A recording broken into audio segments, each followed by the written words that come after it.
Well, turn with me in your Bibles to 1 Samuel chapter 15 as we continue our series through this book. And as you're doing that, just as a reminder, we ended chapter 14 3 weeks ago with a summary of Saul's reign, which kind of signaled the end of his kingship and his reign. And this chapter, chapter 15, will work out this ending with Saul's formal rejection, which sets things up nicely for the transition to King David. So 1 Samuel chapter 15. This is the word of the Lord. And Samuel said to Saul, "The Lord sent me to anoint you king over his people, Israel. Now therefore listen to the words of the Lord. Thus says the Lord of hosts, I have noted what Amalek did to Israel in opposing them on the way when they came up out of Egypt. Now go and strike Amalek and devote to destruction all that they have. Do not spare them, but kill both man and woman, child and donkey, or child and infant, ox and sheep, camel and donkey." So Saul summoned the people, and number them and tell them, 200,000 men on foot and 10,000 men of Judah. And Saul came to the city of Amalek and lay in wait in the valley. Then Saul said to the Kenites, "Go depart, go down from among the Amalekites, lest I destroy you with them. For you showed kindness to all the people of Israel when they came up out of Egypt." So the Kenites departed from among the Amalekites. And Saul defeated the Amalekites from Havilah, as far as Shur, which is east of Egypt. And he took Agag, the king of the Amalekites, alive and devoted to destruction all the people with the edge of the sword. But Saul and the people spared Agag and the best of the sheep and of the oxen and of the fattened calves and of the lambs. And all that was good, it would not utterly destroy them. All that was despised and worthless they devoted to destruction. The word of the Lord came to Samuel. "I regret that I have made Saul king, for he has turned back from following me and has not performed my commandments." And Samuel was angry. And he cried to the Lord all night. And Samuel rose early to meet Saul in the morning. And it was told Samuel, Saul came to Carmel, and behold, he set up a monument for himself, and turned and passed on and went down to Gilgal. And Samuel came to Saul, and Saul said to him, "Blessed be you to the Lord. I have performed the commandment of the Lord." And Samuel said, "What then is this bleating of the sheep in my ears, and the lowing of the oxen that I hear?" Saul said, "They have brought them from the Amalekites. For the people spared the best of the sheep and of the oxen to sacrifice to the Lord your God, and the rest we have devoted to destruction." Then Samuel said to Saul, "Stop. I will tell you what the Lord said to me this night." And he said to him, "Speak." And Samuel said, "Though you are little in your own eyes, are you not the head of the tribes of Israel? The Lord anointed you king over Israel.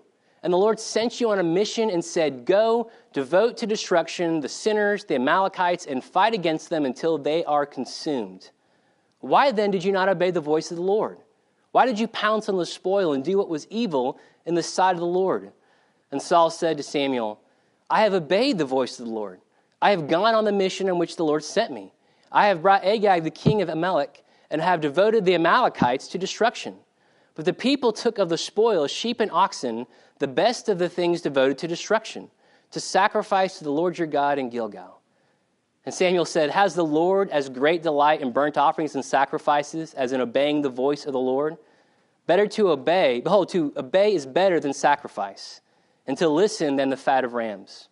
For rebellion is as the sin of divination, and presumption is as iniquity and idolatry.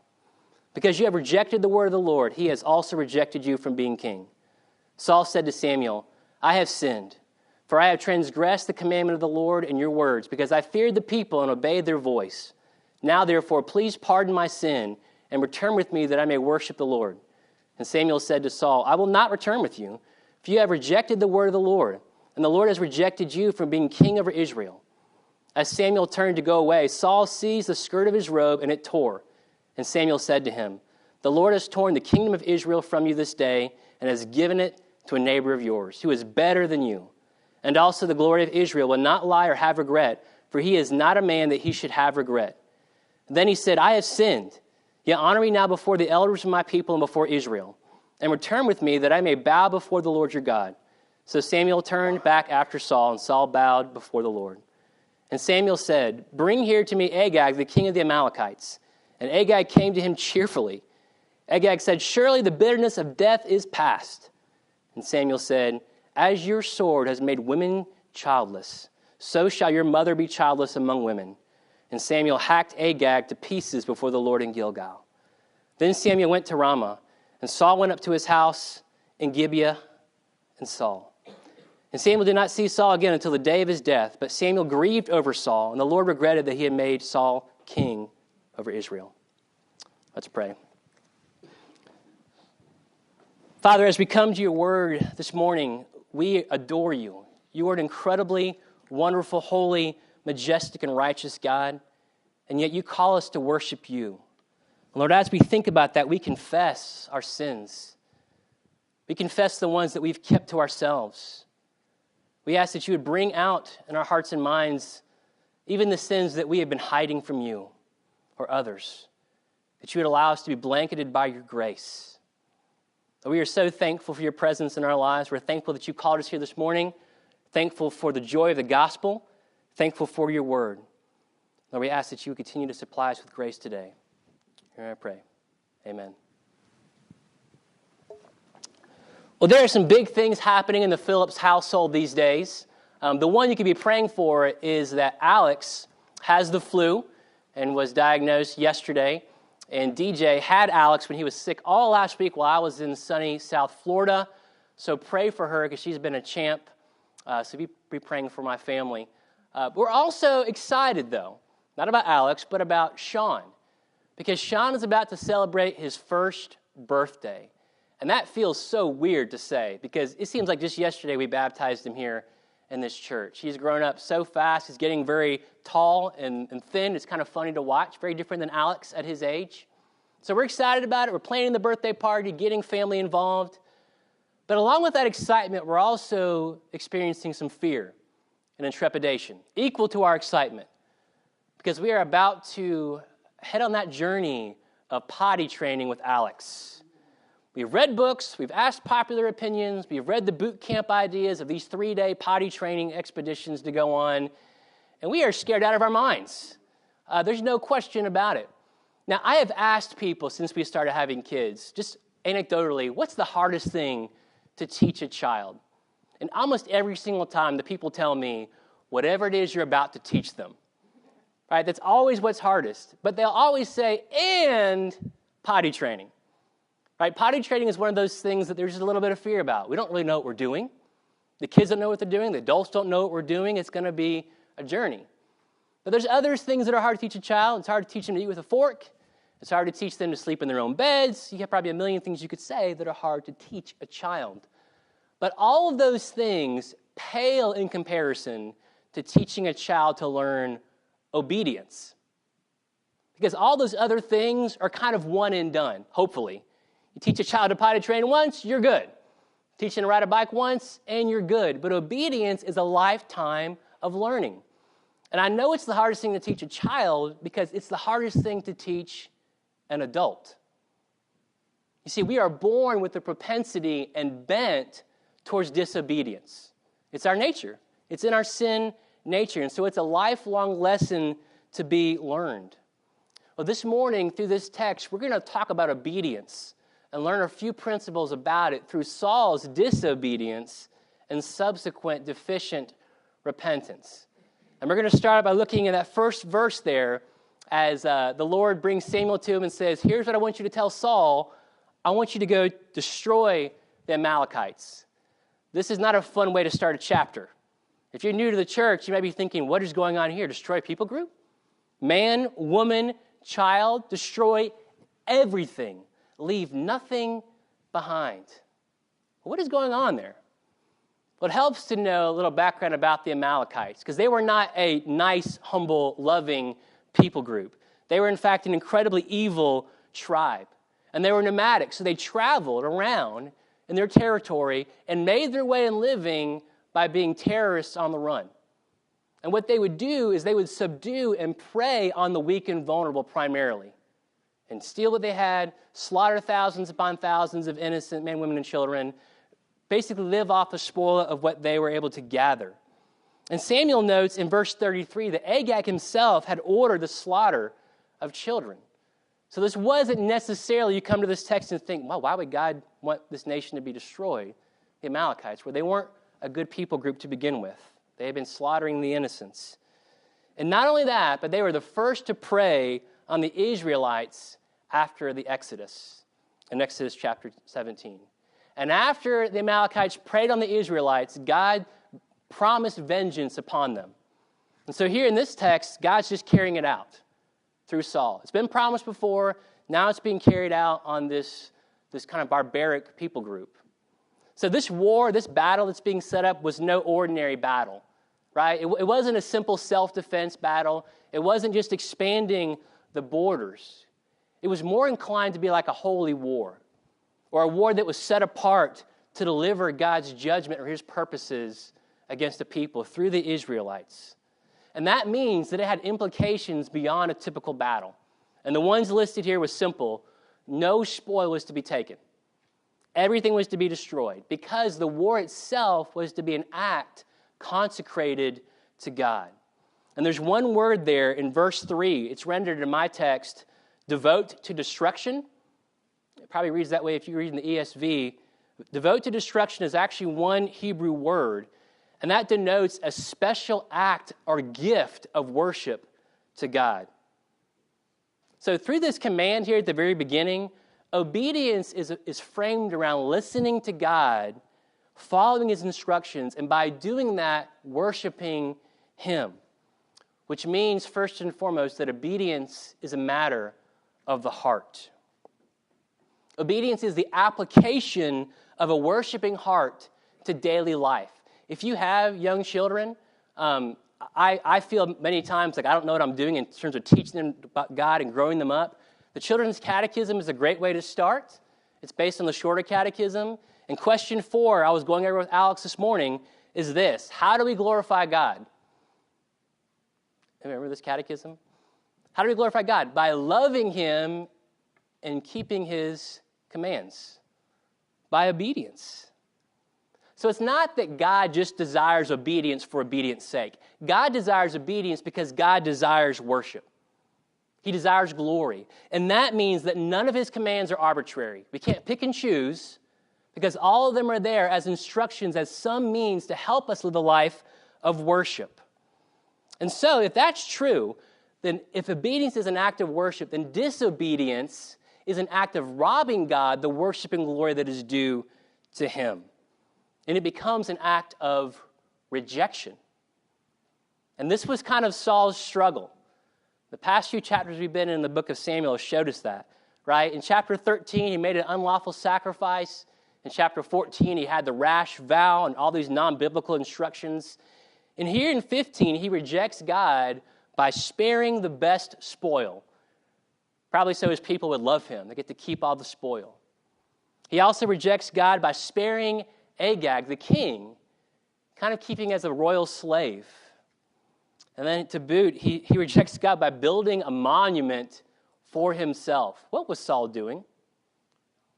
What were these acts?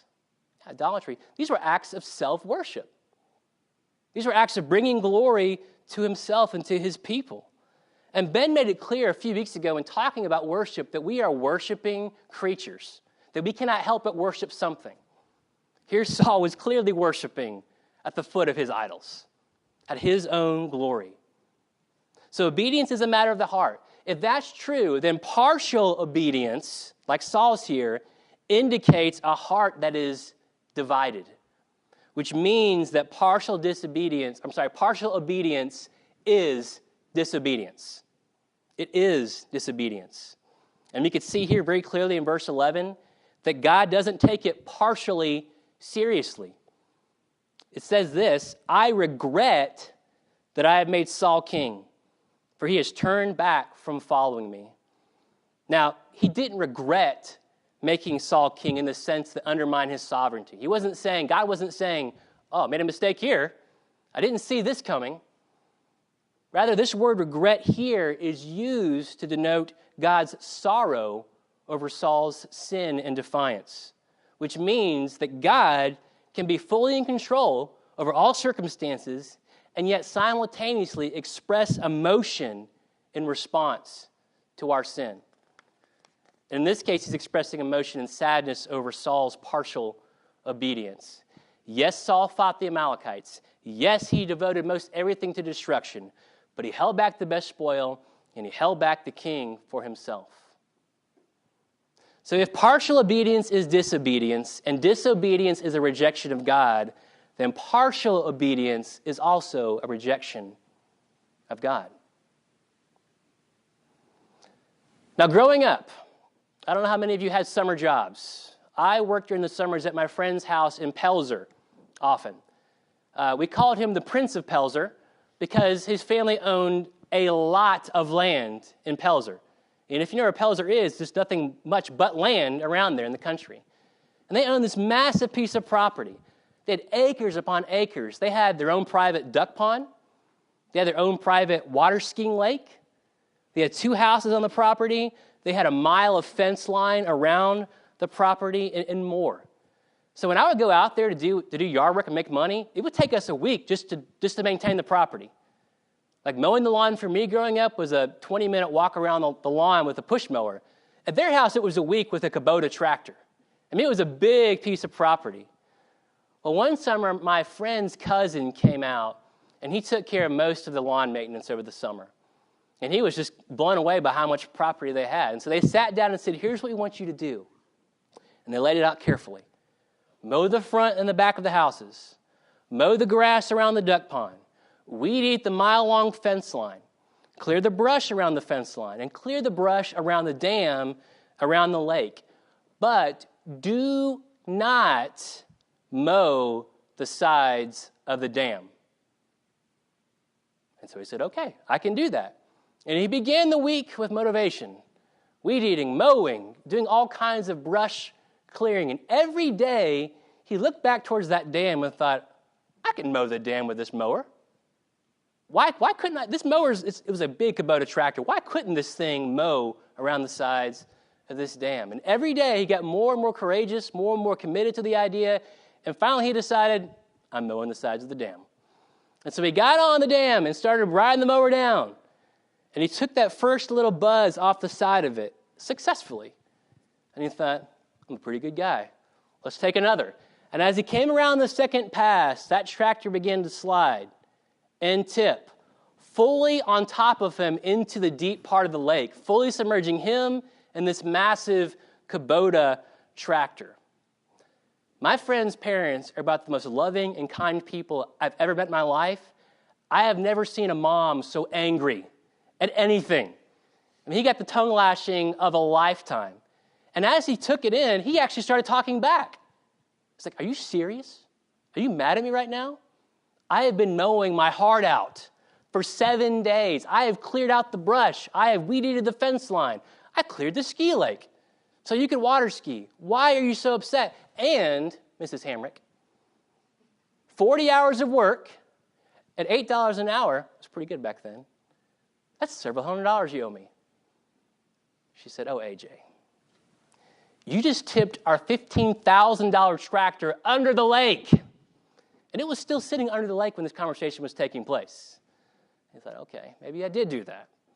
So that one act of disobedience, that 5 minutes of mowing, rendered all of the obedience he had done pretty much meaningless. Yes, he had made $300, but he now owed them about $10,000 in repairs. So this one act let it all to kind of be tainted, much like Saul's disobedience here in this chapter. And that brings us to Saul's deficient repentance.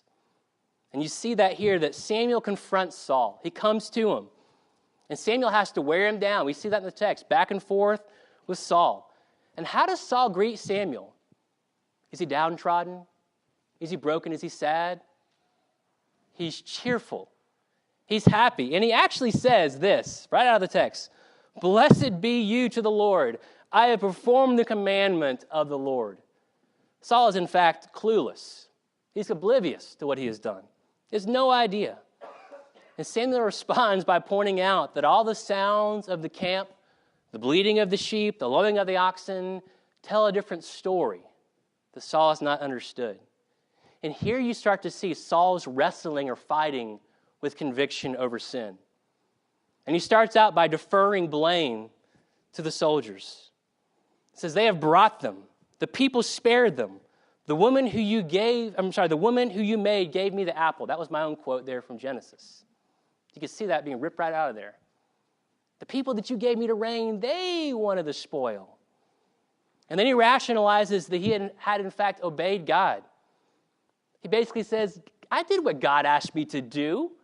I brought back Agag, and I sacrificed the best of the spoil. Complete contradiction. He didn't even see it. And then he reasons that the spoil was at least used for sacrifice. The people wanted the spoil, we brought it back, and we are now giving it to honor God. There's no conviction here. But finally, after enough browbeating from Samuel, Saul begins the repentance process. But even as he begins it, it's weak.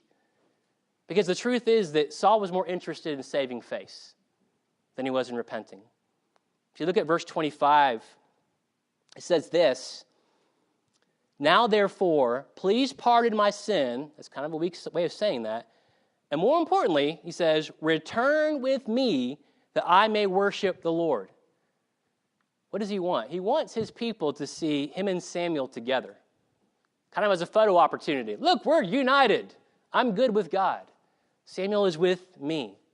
And Samuel, of course, refuses, telling him that your partial obedience was disobedience and a rejection of God. And so guess what? God has rejected you from being king. And we see in verse 30 that Saul finally begins to give in to repentance after all of Samuel coming down on him. But even then, Saul doesn't finish the job. Who kills Agag? Samuel. Samuel hacks into pieces is what the text says. He has to finish what Saul has left incomplete. And this just shows us, with Saul's fight against repentance, what partial obedience can do. Because we think partial obedience is still pretty good, it's not necessarily bad. But in reality, partial obedience hardens the heart. It hardens it. It starts inwardly honest and moves outward. And we can see this taking place chapters before this with Saul. Saul wasn't an exemplary king. And so Saul had already been hardened. But here at this point, Saul can't see his sin.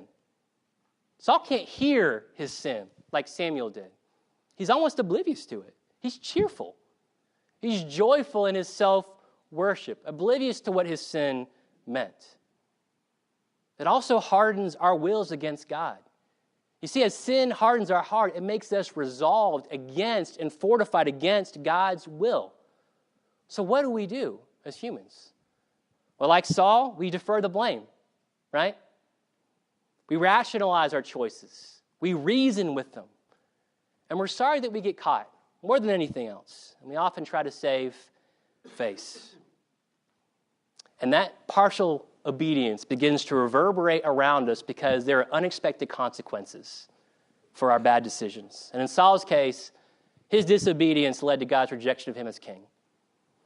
And furthermore, it led to the final separation between Saul and Samuel, hurting Israel amidst the process. In our case, disobedience tends to hurt those right around us, in our immediate circle. The most important people in our lives is what our partial obedience hurts, which causes distrust, strife, and pain. Well, within Samuel's confrontation with Saul, we receive one last nugget of truth. One last nugget. One that we probably know by heart, which is this. God delights in obedience more than what? Sacrifice. It's not that God doesn't enjoy sacrifice. I mean, read the Pentateuch. It's there. God did enjoy that. But there is a hierarchy of value in God's eyes, and he enjoyed obedience more. Logically, it makes sense. Sacrifice was done on occasion. Obedience was ongoing. And sacrifice was often made because of sin. It was what was needed after an act of disobedience. And in Saul's case, sacrifice was mostly an afterthought. It was kind of a bone he threw to God after insulting him. You see, Saul's sacrifice was the flower a husband gives a wife after he makes a mistake. It was kind of like the neatly folded blanket a child hides his filth to show his parents that he cleaned his room. It was a cover-up. It wasn't the real deal. And such a sacrifice, biblically, is detestable to God because God hates meaningless outward expressions of worship. One quick verse, Isaiah 1, chapter 13 through 14. Bring no more vain offerings. Incense is an abomination to me. I cannot endure iniquity and solemn assembly. Your new moons and your appointed feasts my soul hates. Dale Ralph Davis says, all the smoke and fat on Gilgal's altar would never replace the pleasure God could have had from the living sacrifice of Saul's will. Now let's just stop there and admit collectively that it's awfully easy to sit here and judge Saul. But what if our lives were printed in black and white in chapter form for other people to read? I recently had that dream, by the way, where in my dream, I woke up and there was a novel printed of my life and all my friends and family read it. It was the worst nightmare ever because nothing was held out of it. What would your novel say? That's a scary thought, isn't it? What would it reveal about our hearts? People read our stories. Probably a lot of things, but there would be some common threads that we share, to be fair, with Saul. At least 3 common tendencies. First, our tendency towards partial obedience. And you know you have this tendency if you hear yourself talking to yourself after you make a mistake and say something like, I don't gossip unless I need to share a prayer request with someone that needs to know more details than I can give them by just saying their name. Or I don't look at pornography unless it just happens to show up on my phone screen randomly. Or I'm saving myself for marriage one day, but everything else in between is all right. Or I only drink too much a few times a year, so it's not that bad. Or this one especially for me, I love my neighbor as God commanded me unless he cuts me off on 17. That partial obedience is there. The second tendency, to defer blame or to rationalize. That's where we say something like, if my wife wouldn't stress me out so much, well, then I wouldn't struggle with fill in the blank. If I didn't have to work 80 hours a week, I'd do a better job at fill in the blank. If my friend didn't tempt me to sin, I wouldn't struggle with fill in the blank. And the third tendency, the tendency to make sacrifices to cover up for what we've done. Maybe giving a little bit of extra money at the end of the month for church, or bringing your wife or kids presents, or stacking a few extra chairs after worship at a church plant, which is helpful, by the way. And maybe you think, I don't cover up. Well, let me challenge you with this. One commentator said, one of the key cover-ups for us are our Gloria Patris, our Apostles' Creeds, and our Bible studies when we do them as an outward expression of worship when our heart's not involved. As long as I go to church, I can earn God's favor for me. I can cover up for what I've done by showing up, by giving extra, by doing more. Well, the reality is this, that like children, we are slow to learn obedience. As adults, and even at our best, we're still only partially obedient. So what do we do? What do you and I do? We cover up.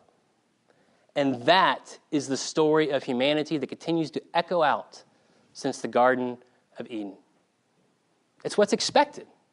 But here's the unexpected news, that despite our disobedience and despite our covering up, God sent his flawless Son to the world to break that bondage to that cycle of sin, of shame, of covering up that we continue to do over and over.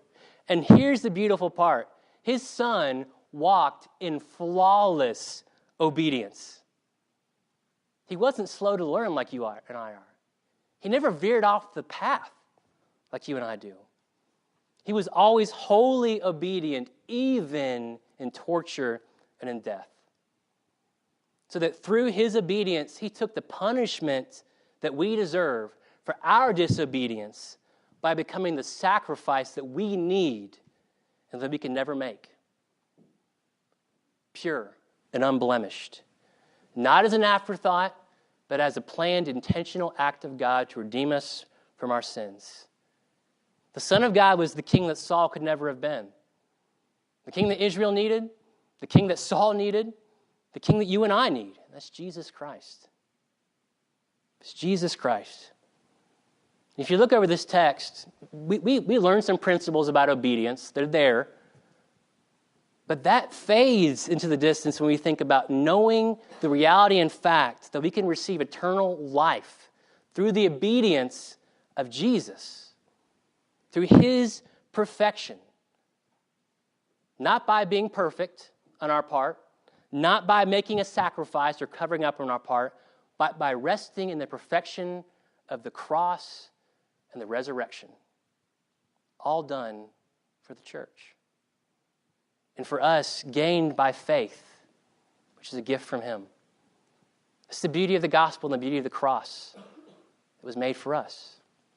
Something we're called to engage in and then to share as well into the community. As a young church plant, we're always bringing that up. As that joy overflows your heart to be forgiven and be cloaked with Christ's righteousness, to share that message with the community. Well, let's pray. Father, as we close this morning from the preaching and go to the sacrament, I ask that you would please continue to show your grace to us as we see the gospel in a different form than just hearing it.